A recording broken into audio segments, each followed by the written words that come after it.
মিহিরলাল গোস্বামীকে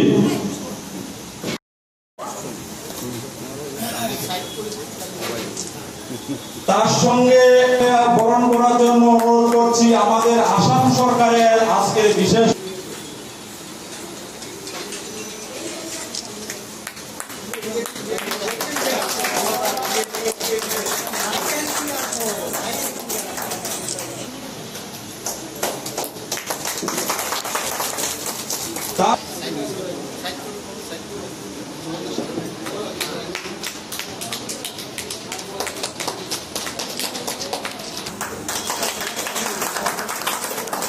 তারপরে বরণ করানোর জন্য भारत माता की जय, भारत माता की जय।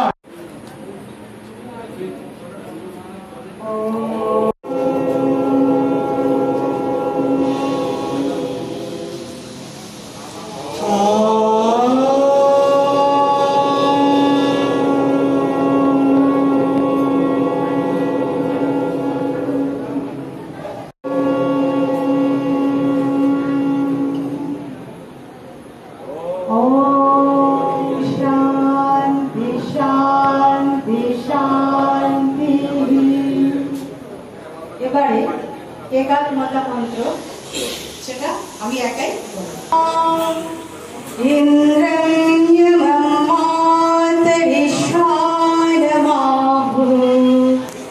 বেদান্তিনো নির্বচনীয়মেকম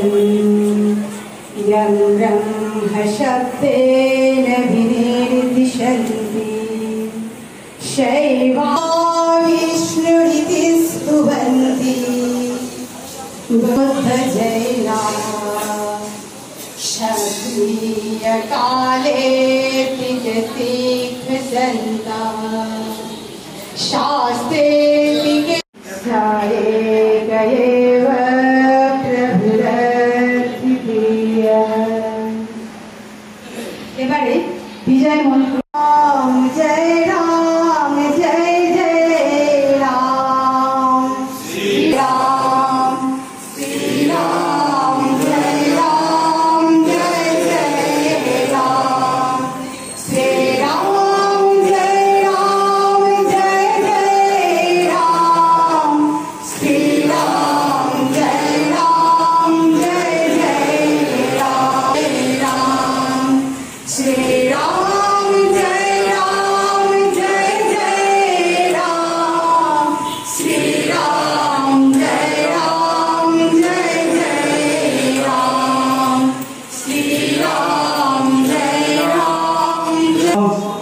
কৃষ্ণের জন্মাষ্টমী ও বিশ্ব হিন্দু পরিষদের মাননীয় কৃষ্ণময় চক্রবর্তী মহাশয়,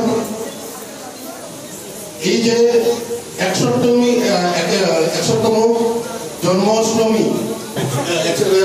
আমাদের যে বিশ্ব হিন্দু পরিষদের প্রতিষ্ঠা দিবস এবং এই জন্মাষ্টমীর উদযাপন সমিতির সভাপতি কমল দাস মহাশয়, আমাদের বিশ্ব হিন্দু পরিষদের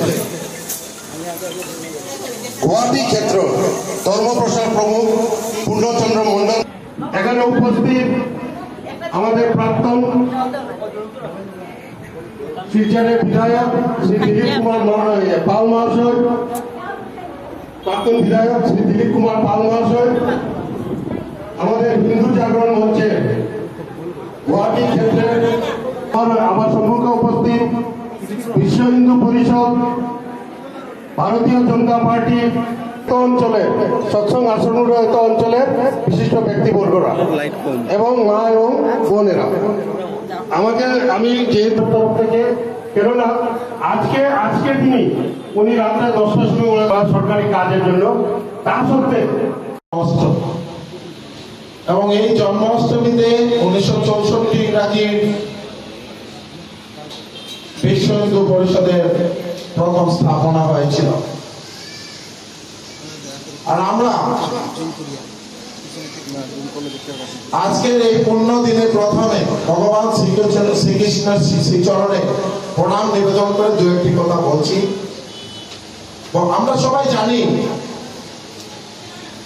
যে ভগবান শ্রীকৃষ্ণ মথুরাতে ওনার জন্মগ্রহণ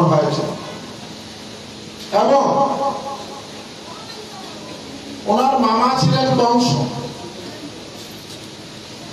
উনি ওনার মাতৃ দেবকী কংসের বোন ছিলেন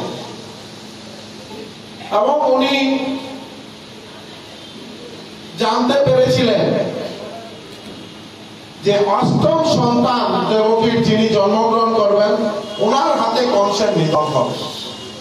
তার জন্য দেবকী যে সময় ওনার সন্তান জন্মগ্রহণ হয়, প্রত্যেকটা সন্তান একের পর এক সবাই সব সন্তানকে মেরে ফেলেছে। তারপর অষ্টম সন্তান যে সময় জন্মগ্রহণ হলো, এই দিন রাত্রে অষ্টমী দিন রাত্রে যমুনা নদীর ওই পারে গিয়ে আমাদের ওনার পিতা বাসুদেব গোকুলে যশোদা এবং নন্দন ওনার হাতে ওনার সন্তানকে সমর্পণ করে আসে। আজকে এই কথাগুলো এই কারণে বলছি যে আজকে আমি গিয়েছিলাম এখানে শিলচর গৌশালা ট্রাস্ট। তো আজকের এই 15 দিনে ওনারা আমাকে নিমন্ত্রণ করেন, আমি গেলাম। গিয়ে আমার মনে পড়লো যে ভগবান শ্রীকৃষ্ণের নামকরণ হয়েছিল গোশালাতে এবং মহর্ষি গণ ওনার নামকরণ করেছিলেন ভগবান শ্রীকৃষ্ণ। তো এই গোশালাতে গিয়ে ওই কথাগুলো মনে পড়লো, তাই এখানে বললাম এবং দেখলাম যে গোশালাতে খুব সুন্দরভাবে গোশালাটাকে পরিচালন সমিতি যারা খুব ভালোভাবে পরিচালনা করছে। কারণ আমরা গাইকে গো মাতা হিসাবে আমরা পূজা করি, শ্রীকৃষ্ণের বাহন আমরা মনে করি এবং এখানে পূর্ণতা যে মন্ত্র উচ্চারণ করে যে যদা যদা হি ধর্মস্য গ্লানির ভবতি ভারত অভ্যন্তরং ধর্মস্য তদাত্মনাং সিদ্ধম্ভম পরিত্রাণায় সাধুনাং বিনাশায় চ দুষ্কৃতম ধর্ম সংস্থাপনার্থায় সম্ভবামি যুগে। যে সময় পাপের সঞ্চার হবে তখনই ভগবানের আবির্ভাব এই পৃথিবীতে, তখনই আবার ভগবান শ্রী বিষ্ণুর আবির্ভাব এবং বিষ্ণুর অষ্টম আবির্ভাব হলেন শ্রীকৃষ্ণ। ওনার আবির্ভাব হয়েছিল যারা অধর্ম যে সময় বেড়ে গিয়েছিল, পাপ কাজ বেড়ে গিয়েছিল, তখন ভগবান বিষ্ণুর আশীর্বাদ শ্রীকৃষ্ণ পৃথিবীতে আবির্ভাব হয়েছে। আজকে এই পুণ্য দিনে ভগবান শ্রীকৃষ্ণের শ্রীচরণে প্রণাম জানিয়ে সবার জন্য, বিশেষ করে সনাতন হিন্দু ধর্মের প্রত্যেকজন ব্যক্তি আমরা সংঘবদ্ধ হয়ে আমরা একত্রিত হয়ে থাকতে পারি, তার জন্য শ্রীকৃষ্ণের শ্রীচরণে প্রার্থনা করি।